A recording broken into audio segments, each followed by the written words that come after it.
Bismillahirrahmanirrahim. Dear students, today we are meeting for the first session of the fourth semester. In this semester, we are going to study applied sociology. I repeat, this time,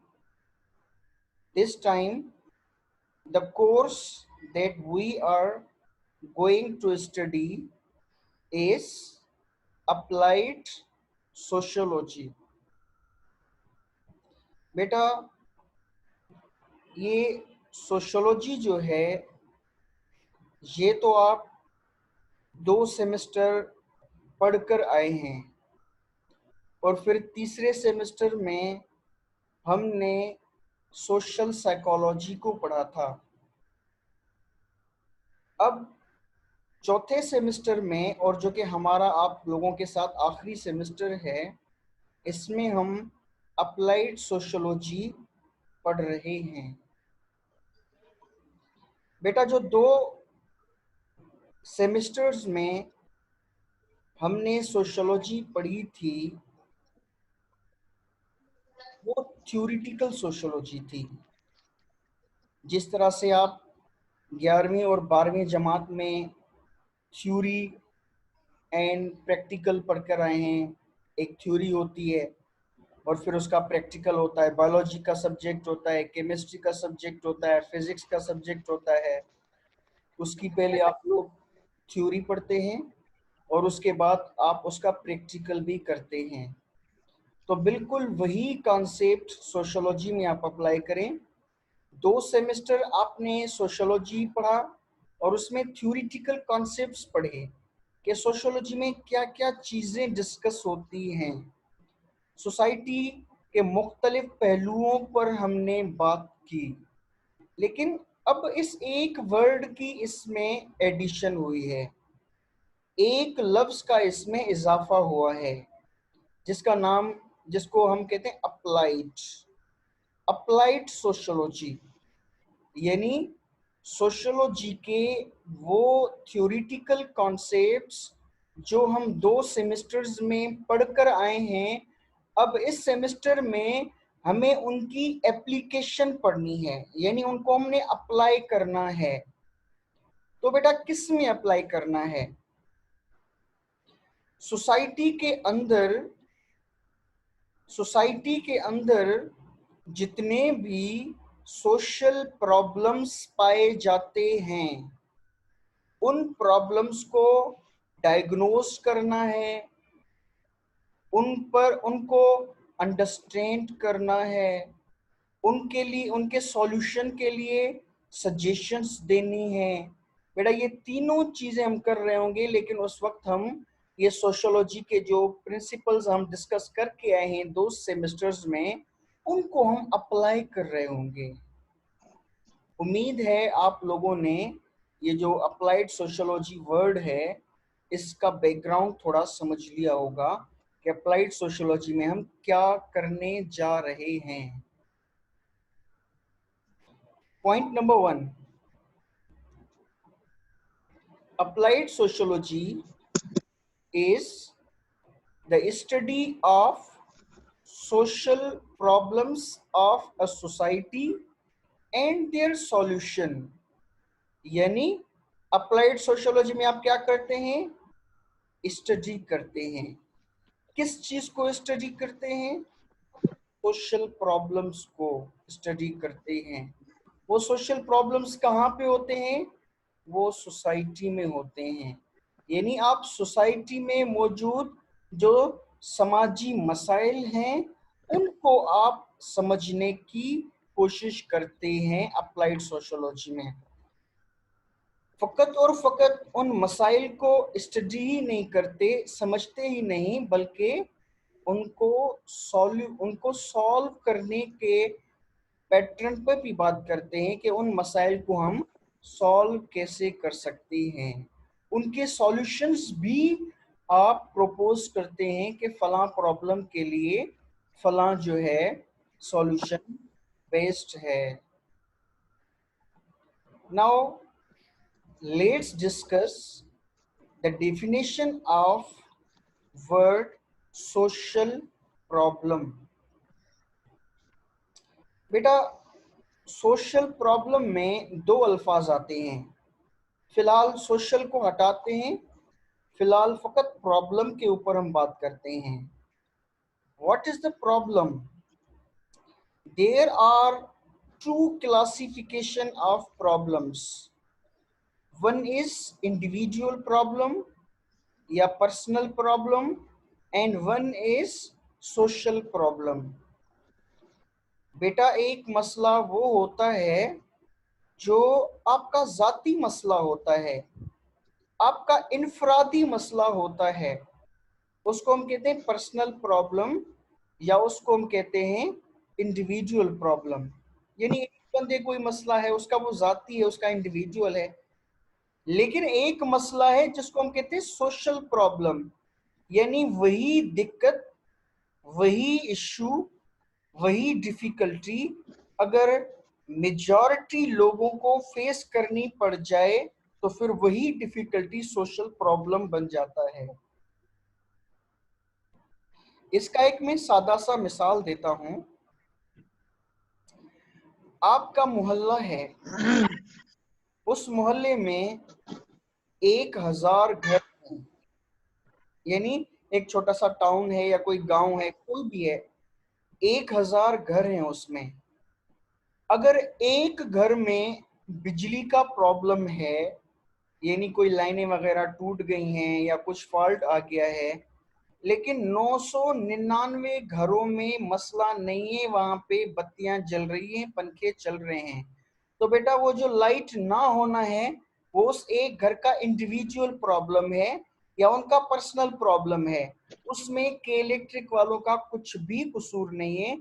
आप लोगों के कोई board खराब है, कोई line खराब है, वो जाके आप खुद करेक्ट करवा लो, ये के इलेक्ट्रिक वालों का मसला नहीं है।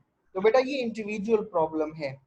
लेकिन अगर 1000 घरों में से 800 घरों में बिजली है ही नहीं, है ही नहीं, प्रॉब्लम सब लोगों को सेम प्रॉब्लम फेस करना पड़ रहा है, फिर बेटा ये प्रॉब्लम अब इंडिविजुअल या पर्सनल प्रॉब्लम नहीं रहेगा, बल्कि ये जो है अब सोशल प्रॉब्लम बन जाएगा।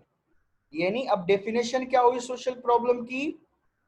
अ डिफिकल्टी और अ हार्डशिप और any issue or any challenge faced by a large majority of the people of the society is termed as social problem. इसको मैं फिर रिपीट करता हूं। सोशल प्रॉब्लम एक ऐसी डिफिकल्टी यानी एक मुश्किलात या कोई ऐसा इशू या कोई ऐसा चैलेंज जो मुआशरे में रहने वाले ज्यादातर लोगों को फेस करना पड़ जाए, फिर वही चैलेंज या वही इशू या वही डिफिकल्टी या हार्डशिप जो है वो सोशल प्रॉब्लम का शेप अख्तियार कर लेती है। Now there are some examples of social problems. अब आप थोड़ा सोच रहे होंगे किस तरह के प्रॉब्लम्स जो हैं मुआशरे में पाए जाते हैं।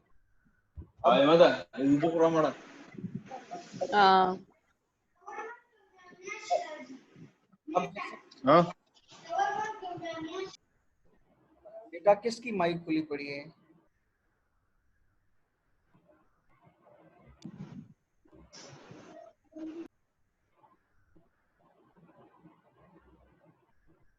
अच्छा, सबसे पहला जो मिसाल है सोशल प्रॉब्लम का वो है poverty. What is the meaning of poverty? गुर्बत। गुर्बत क्या चीज है? गुर्बत एक ऐसी हालत, a state of affairs where you do not have the facilities or resources to satisfy your needs. I repeat, poverty is a state in which you do not have the resources or facilities to satisfy your needs. यानी poverty जो है एक ऐसी हालत है जिसमें आपके पास resources नहीं हैं, आपके पास वसाइल नहीं हैं अपनी ज़रूरियात को पूरा करने के लिए। अब ज़रूरियात क्या हैं? खाना, पीना, पहनना, किसी घर में रहना, ये ज़रूरियात हैं। जब आपके पास रहने के लिए अच्छा सा घर ना हो, ठीक से घर ना हो, टूटा फूटा घर हो, ठीक है, और आपके आपके पास खाने के लिए पैसे ना हो, खाना ना हो, आपके लिए पहनने के लिए कपड़े ना हो, तो उस कंडीशन को हम कहते हैं पावर्टी। बेटा, पावर्टी की ये तो ऑब्जेक्टिव डेफिनेशन थी। पावर्टी की अब मैं सब्जेक्टिव डेफिनेशन आप लोगों को बताता हूं। What is the poverty? Wasif Ali Wasif मरहूम ने पावर्टी की जो डेफिनेशन बताई है, गुर्बत की जो डेफिनेशन बताई है, गरीब की जो डेफिनेशन बताई है, वो ये है कि गुर्बत आपकी फीलिंग्स का नाम है, आपके एहसासात का नाम है। आप फरमाते हैं कि जब आपका हासिल आपकी चाहत से ज्यादा हो, यानी आप अगर जो चाहते हैं, जो कुछ चाहते हैं, उससे ज्यादा आपके पास मौजूद है, हासिल आपका ज्यादा है, चाहत आपकी कम है, इट मीन्स आप अमीर हैं। लेकिन आपकी चाहत ज्यादा है और आपका हासिल कम है, यानी आपकी नीड्स ज्यादा हैं और आपकी पोजीशंस कम हैं, इट मीन्स आप गरीब हैं। अब उस डेफिनेशन को देखा जाए तो हमें झोपड़ी में बैठा कोई शख्स भी अमीर मिलेगा। यानी वो कहता है भाई मेरी ज़रूरियात क्या हैं? मेरी ज़रूरियात है एक वक्त की रोटी, 3 वक्त की रोटी, वो 150-200 रुपये में आ जाती हैं। एक जोड़ा कपड़ों का, एक शूज़ का, ये इतने इतने में आ जाता है। लेकिन मेरी इनकम इससे ज़्यादा है, मैं 10,000 रुपये कमाता हूँ, लेकिन मेरे अखराजात 5,000 के हैं। बेटा, अब जो बंदा 10,000 रुपये कमाता है लेकिन उसके अखराजात फ़कत और फ़कत 5,000 के हैं, तो वो अमीर है, वो गरीब नहीं है। हकीकत में वो तो 10,000 कमा रहा है, लेकिन वो अमीर है, गरीब नहीं है, क्योंकि उसकी जो नीड्स हैं वो 5,000 में पूरी हो जाती हैं। लेकिन दूसरी तरफ आप देखते हैं ना, भाई फला बड़ा अफसर है, 22 ग्रेड का अफसर है, 5 लाख रुपए तनख्वाह है, फिर भी डंडी मारता है, फिर भी करप्शन करता है। उसको क्यों करनी पड़ जाती है? क्योंकि वो गरीब होता है। उसकी नीड्स जो चाहिए, उससे जो कुछ उसने सोच रखा होता है, उसके उसके लिए उसको चाहिए 20 करोड़ रुपए, लेकिन उसके पास फकत 5 करोड़ रुपए हैं। अब हैं तो 5 करोड़, जो चाहिए वो 20 करोड़ में आता है। अब 15 करोड़ कहाँ से हैं? फिर उसको गलत काम करना पड़ जाता है।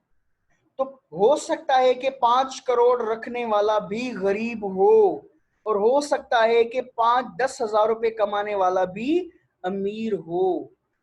तो बेटा, एक पॉइंट यहाँ पे हमारे लिए सीखने के लिए वो है, पहला सबक हमारे लिए सीखने के लिए ये है कि हमेशा अपनी नीड्स जो हैं उनको हम कम से कम रखें।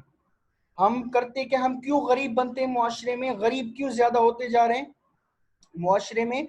हकीकत में आप देखेंगे 20 साल पहले जितने वसाइल होते थे आज उससे कहीं ज्यादा है हमारे पास, फिर भी हमारे पास गुर्बत बढ़ती जा रही है। क्यों? क्योंकि हमने पांव फैला दिए, बहुत ज्यादा चादर से बाहर पांव फैला दिए हैं, नीड्स को हमने फैला दिया है। तो हल क्या है मसले का? हल यही है कि अपनी नीड्स को आप थोड़ा कम करें। हर उस चीज के बगैर जिसके बगैर आपका गुजारा हो सकता है, उससे दस्तबरदार हो जाएं।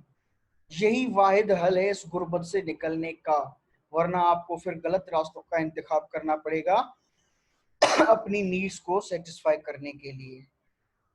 तो बेटा पॉवर्टी क्या है, इसके कॉजेस क्या हैं, सोसाइटी में क्यों होती है, इसके कॉन्सिक्वेंसेस क्या हैं, गुर्बत की वजह से क्या क्या बुराइयां मुआशरे में फैल जाती हैं, इसको हल कैसे किया जा सकता है, ये सारी चीज़ों का जो डिस्कशन है वो हमें अप्लाइड सोशोलॉजी में मिलता है।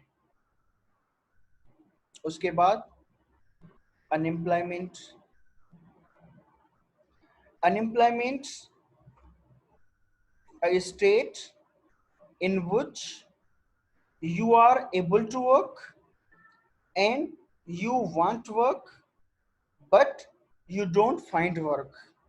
बेटा तीन चीजें, you are able to work, number two you want to work, number three but you cannot find the work।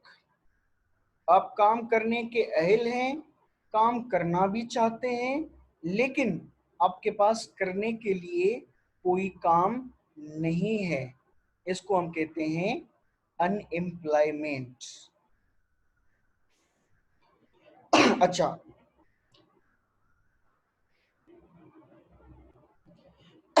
there is one misconception, sorry, there is one misconception about unemployment। एक misconception पाया जाता है, एक गलतफहमी पाई जाती है। वो गलतफहमी क्या है? वो यही है कि आपने कोई डिग्री हासिल कर रखी है और आपको नौकरी नहीं मिल रही, आप घर बैठे हैं, फकत यही बंदा अनएम्प्लॉयड है। लेकिन बेटा हकीकत में ये सही नहीं है डेफिनेशन। इसकी डेफिनेशन ये है कि हर इंसान, वो चाहे पढ़ा लिखा हो, वो चाहे अनपढ़ हो, वो काम करने के अहल है और काम करना भी चाहता है, लेकिन काम उसको नहीं मिलता, वो बेरोजगार माना जाएगा, वो चाहे अनपढ़ क्यों ना हो, क्योंकि अगर उसको मजदूरी नहीं लग रही तो भी वो अनएम्प्लॉयड है। अनएम्प्लॉयड फकत और फकत वो नहीं है जिसको कहीं पे जॉब नहीं मिल रही। हर वो बंदा जिसको कहीं पे काम नहीं मिल रहा, जो वो काम जानता है वो काम नहीं मिल रहा, वो भी अनएम्प्लॉयमेंट के दायरे में आता है। बेटा उसके अलावा तीसरा जो प्रॉब्लम है जो हम डिस्कस करेंगे वो है अर्ली मैरिज। अच्छा, थोड़ा मैं पीछे जाता हूँ। अनएम्प्लॉयमेंट के मुतालिक एक और बात आप लोगों को मैं बताऊंगा कि एक होती है वॉलंटरी अनएम्प्लॉयमेंट और एक होती है इनवॉलंटरी अनएम्प्लॉयमेंट। यानी एक आपकी मर्जी वाली होती है, यानी आप चाहते ही नहीं है कि आप काम करें, यानी आपको एक काम मिल रहा है लेकिन आप कहते नहीं ये तो मेरे कैलिबर का नहीं है, मैं ये कैसे करूंगा, अगर ये काम मैंने किया तो फिर मेरी पढ़ाई का क्या फायदा। तो ये आपकी वॉलंटरी अनएम्प्लॉयमेंट है, यानी आपने जानबूझकर खुद को बेरोजगार बना रखा है। अगर आप थोड़ा सा अपनी अन्ना को मारें और जो भी काम सामने नजर आ रहा है उसको करना शुरू कर दें तो आप जो है अनएम्प्लॉयड रहेंगे ही नहीं। लेकिन हमारे यहाँ सोसाइटी में सबसे बड़ा प्रॉब्लम यही होता है कि जो बच्चा थोड़ा पढ़ लिख ले फिर उसको हल्के से काम में ऐब दिखना शुरू हो जाता है कि भाई मैं ये दुकान कैसे चला सकता हूँ, मैं ये फलां जो है सब्जी का ठेला कैसे लगा सकता हूँ, सब्जी की दुकान कैसे लगा सकता हूँ। भाई आपने तो जस्ट इनकम कमानी है, वो तो किसी भी सोर्स के जरिए आ सकती है। तो अगर आपने फकत और फकत 20 ग्रेड का अफसर बनना है उसके लिए आप इंतजार कर रहे हैं, उससे कम आप जो है उससे कम पर आप राजी नहीं है, इट मीन्स आप अपनी मर्जी के साथ अनएम्प्लॉयड हैं, आपको सोसाइटी ने अनएम्प्लॉयड नहीं रखा हुआ। Point number 3, early marriage. बेटा अर्ली मैरिज यानी जिसको हम चाइल्ड मैरिज भी कहते हैं, यानी बचपन की शादी। बचपन की शादी कहाँ पे होती है? फॉर एग्जाम्पल शहरों में होती है या गांव में होती है? इसका जवाब हमें अप्लाइड सोशियोलॉजी देती है। अप्लाइड सोशियोलॉजी देती है कि ये अर्ली मैरिज है क्या, बचपन की शादी है क्या, कहाँ पे ज्यादा पाई जाती है, गांव में या शहरों में? इसका जवाब भी अप्लाइड सोशियोलॉजी देती है। क्यों पाई जाती है, यानी क्यों लोग अपने बच्चों की शादी करवा देते हैं, इसका जवाब भी हमें अप्लाइड सोशियोलॉजी देती है। उसके अलावा इसका हल क्या है? अच्छा, इसके नुकसानात, कॉन्सिक्वेंसेस। कॉन्सिक्वेंसेस यानी जो लोग अपने बच्चों की बचपन में शादी करवा देते हैं, तो फिर उन बचपन की शादी के नुकसानात क्या पैदा होते हैं सोसाइटी में, उसका जवाब भी हमें अप्लाइड सोशियोलॉजी देती है। और फिर जब हम ये सोचते हैं कि इस मसले को हल कैसे किया जाए, किस तरह से इस प्रोसेस पर यानी फुल स्टॉप लगाया जाए, किस तरह से इसको हम ख़त्म कर सकते हैं, तो इसका हल किसके पास होता है? सॉल्यूशन। इसका हल भी हमें अप्लाइड सोशियोलॉजी बताती है। उसके बाद डिवोर्स, जिसको हम कहते हैं तलाक। तलाक के डायनेमिक्स क्या हैं, क्यों होता है, किस तरह के मर्द हजरात जो हैं ज्यादा चांसेस हैं कि वो तलाक दें। एक एक होता है ना, आप प्रिडिक्शन करते हैं, जिस तरह से बताते हैं भाई आज शाम बरसात पड़ेगी, कल बरसात पड़ेगी, हम प्रिडिक्शन करते हैं। तो इसी तरह अप्लाइड सोशियोलॉजी भी प्रिडिक्शन कर सकती है कि ये जो शादी हो रही है इनमें डिवोर्स की कितने चांसेस हैं। वो दोनों की फैमिलीज को देखते हैं, उनके बैकग्राउंड को देखते हैं, उनकी थिंकिंग को देखते हैं, उनके कल्चर को देखते हैं, फिर वो प्रिडिक्शन दे सकते हैं कि भाई इनका किस तरह का माहौल होगा और चांसेस कितने हैं इनके डिवोर्स होने के। कॉजेस क्या हैं, क्यों लिया जाता है, खवातीन की तरफ से क्या कॉजेज हैं, मेल की तरफ से क्या कॉजेज हैं, और फैमिली का इसमें क्या रोल होता है, मीडिया का इसमें क्या रोल होता है, बच्चे जो होते हैं उनका डिवोर्स को रुकवाने में कोई अमल दखल होता है या नहीं, यानी बच्चे एक सपोर्ट दे सकते हैं डिवोर्स के प्रोसेस को रुकवाने के लिए।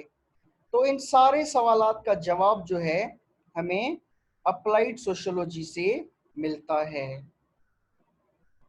अच्छा, उसके अलावा क्या किया जाए ताकि डिवोर्स जो है वो कम से कम हो सोसाइटी में, उसके लिए सजेशंस जो हैं वो भी अप्लाइड सोशियोलॉजी हमें देती है। उसके बाद पांचवा प्रॉब्लम, कॉपी कल्चर।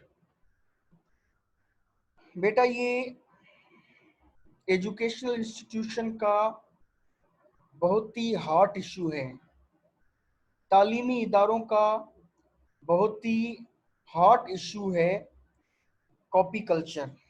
यानी बच्चों का एग्जाम के दौरान चीटिंग करना। यूनिवर्सिटियों में भी ये चीज़ें पाई जाती हैं, लेकिन ज़्यादातर ये जो है 9वीं 10वीं 11वीं और 12वीं जमात में बहुत ज़्यादा पाई जाती हैं।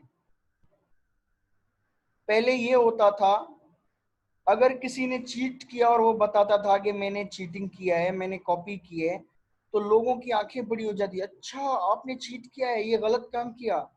लेकिन अभी जो बच्चा नहीं करता ना, उस पर लोग हैरान हो जाते, अच्छा आपने याद पेपर दिए, ये कैसे मुमकिन है, कॉपी कैसे आपने कैसे दे दिए। यानी इतनी ज्यादा ये चीज नॉर्मल हो चुकी है। तो कॉपी कल्चर, इसके वजूहात क्या हैं? किस वजह से बच्चे चीट करते हैं, वजह क्या है, इसके कॉन्सिक्वेंसेस क्या हैं, यानी इसके नुकसानात क्या हैं। जो बच्चे चीटिंग करते हैं, कॉपी करते हैं, उस कॉपी कल्चर का उन बच्चों के अपने फ्यूचर पर क्या असर पड़ता है। आप देख लें, जो डॉक्टर एमबीबीएस कर रहे हैं, वो अगर अपने पेपरों में चीटिंग करें, कॉपी करके एग्जाम दें और फिर वो कल हॉस्पिटल में बैठें, तो आप अंदाजा लगा सकते हैं कितना नुकसान देंगे वो मुआशरे को। वो कसाई बन जाएंगे फिर। इसी तरह जिस सोसाइटी में, जिस मुल्क में बच्चे जो हैं कॉपी करके आगे आए, कॉपी करके बड़े ओहदों पे पहुंच जाएं, उस मुल्क का क्या हशर हो जाएगा। इन सारे सवालात का जवाब जो है हमें अप्लाइड सोशियोलॉजी में मिलता है। उसके अलावा सॉल्यूशंस क्या हैं, हल क्या है इस चीज का, यानी क्या स्टेप्स हम लें ताकि कॉपी कॉपी से हमारी जान छूट जाए। तो अप्लाइड सोशियोलॉजी जो है ये हमें दो तरह की सजेशंस देती हैं। फॉर एग्जांपल, एक सजेशंस तो पॉलिसी मेकर को दी जाती है, जो एजुकेशन से रिलेटेड पॉलिसी बनाते हैं, उन लोगों को, उन लोगों के लिए सॉल्यूशंस बनाती है कि भाई आप ये स्टेप्स लेंगे तो मुआशरे से कॉपी खत्म हो जाएगी। लेकिन एक सजेशंस होती है अफराद के लिए। फॉर एग्जांपल, आप लोग स्टूडेंट हैं, आप इस चीज में दिलचस्पी रखते हैं कि मेरे बच्चे जो हैं या हम जो हैं वो कॉपी की तरफ नहीं जाएं, ये तो तबाही है, हम ना जाएं इसकी तरफ। तो आप अप्लाइड सोशियोलॉजिस्ट से पूछेंगे कि हमें क्या करना चाहिए ताकि हम इस मर्ज से बच जाएं। तो आपको सॉल्यूशन, आपको सजेशंस अप्लाइड सोशियोलॉजिस्ट देंगे कि भाई आप ये स्टेप्स लेंगे तो आप इस वायरस से बच जाएंगे। Number 6, crime.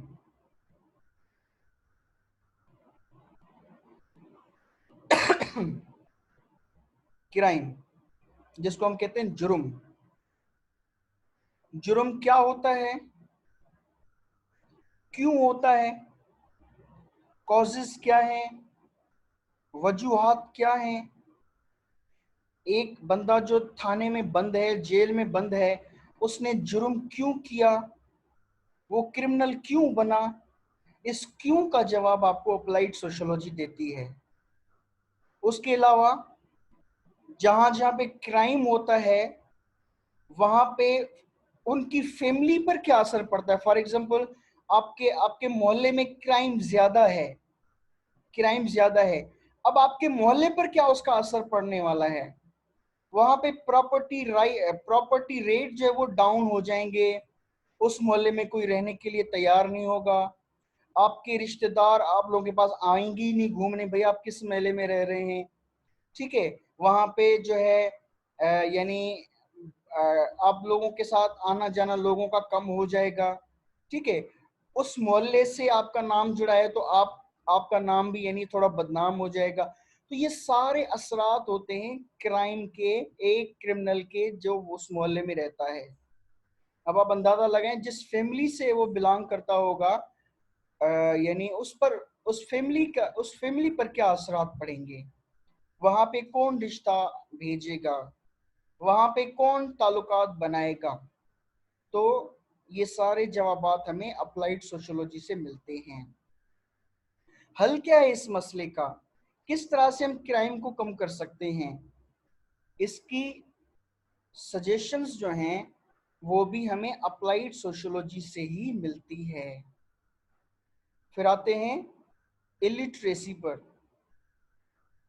इलिटरेसी कहते हैं एक ऐसी हालत जिसमें आप ना लिखते हो ना पढ़ते हो। ठीक है, आप लिखना भी नहीं जाते, पढ़ना भी नहीं जानते। तो ये भी एक आपका मसला है, सोसाइटी का मसला है। लाखों लोग इलिटरेट हैं। क्यों है लिटरेसी, यानी लोग पढ़ना लिखना क्यों नहीं चाहते, वजूहात क्या हैं। इसका जो एग्जैक्ट जवाब है वो आपको अप्लाइड सोशियोलॉजी देगी। और जहां पे जो लोग इलिटरेट होते हैं वहां पे उसके नुकसानात क्या होते हैं, इलिटरेसी यानी नाख्वानदगी के असरात क्या होते हैं, नुकसानात क्या होते हैं, वो नुकसानात हमें अप्लाइड सोशियोलॉजी बताएगी। उसके अलावा सॉल्यूशन, ये जो इलिटरेसी है इसको हम खत्म करने के लिए कौन से स्टेप हमें लेने चाहिए ताकि ये सोसाइटी से कम हो जाए, ये भी हमें अप्लाइड सोशियोलॉजी बताएगी। उसके बाद इनकॉम्पिटेंस, इनकॉम्पिटेंस कहते हैं नालायकियत, यानी आप जिस फील्ड में हैं उस फील्ड का काम करने के आप लायक ही नहीं हैं। फॉर एग्जाम्पल, अगर एक बड़ी पोस्ट पर कोई इंजीनियर बैठा हुआ है, अब वो इंजीनियर जो है, जो उसका काम है, जो काम उसको करना है, वो काम करने के वो लायक ही नहीं है, उसमें वो एबिलिटी नहीं है, जिसको हम कहते हैं इनकॉम्पिटेंस। एक उस्ताद को जो है वो पढ़ाना है, टीचर को पढ़ाना है, लेकिन वो पढ़ा तो रहा है लेकिन उसके पढ़ाने में वो असर ही नहीं है, कम्युनिकेशन स्टाइल ही उसका अच्छा नहीं है, कॉन्सेप्ट्स वो क्लियर ही नहीं करवा पाता, तो ये चीज क्या है, इसको हम इनकॉम्पिटेंस कहते हैं। डॉक्टर है, उसके पास डिग्री तो है लेकिन उसमें वो सलाहियत ही नहीं है कि वो अपना काम ठीक तरह से कर सके। तो आपने देखा है कि हमारे मुआशरे में नालायक नालायक लोग जो है वो पोस्टों पे बैठा है। किसी ने क्या खूब शेर कहा है कि वीरान गुलिस्तां की खातिर एक ही उल्लू काफी है, वीरान गुलिस्तां की खातिर एक ही उल्लू काफी है, हर शाख पे उल्लू बैठा है, अंजाम गुलिस्तां क्या होगा। यानी इस मुआशरे को तबाह और बर्बाद करने के लिए एक उल्लू ही काफी था। उल्लू यानी जो अपना काम ना करना जानता हो। वो कहता है एक उल्लू काफी होता है उस मुआशरे को वीरान करने के लिए, लेकिन हमारे यहाँ तो हर शाख पे उल्लू बैठा है, यानी हर डिपार्टमेंट में आपको उल्लू बैठा हुआ दिखाई देगा। अब आप खुद अंदाजा लगाएं इस मुआशरे का क्या होगा। तो ये इनकॉम्पिटेंस क्यों होती है, क्यों होती है इनकॉम्पिटेंस, वजह क्या है, इसके नुकसानात क्या हैं, तो इसको इसको खत्म करने के लिए, इसको हल करने के लिए हमें क्या करना चाहिए और हम क्या कर सकते हैं, ये सारे जो सजेशंस क्लासेस हैं ये हमें अप्लाइड सोशियोलॉजी में मिलते हैं। बेटा हमारे सेशन को खत्म होने में बाकी आखिरी मिनट रह गया है। अब इंशाल्लाह हम सेकंड पॉइंट स्टार्ट करेंगे, हम अपने दूसरे सेशन। 10 मिनट का ब्रेक है।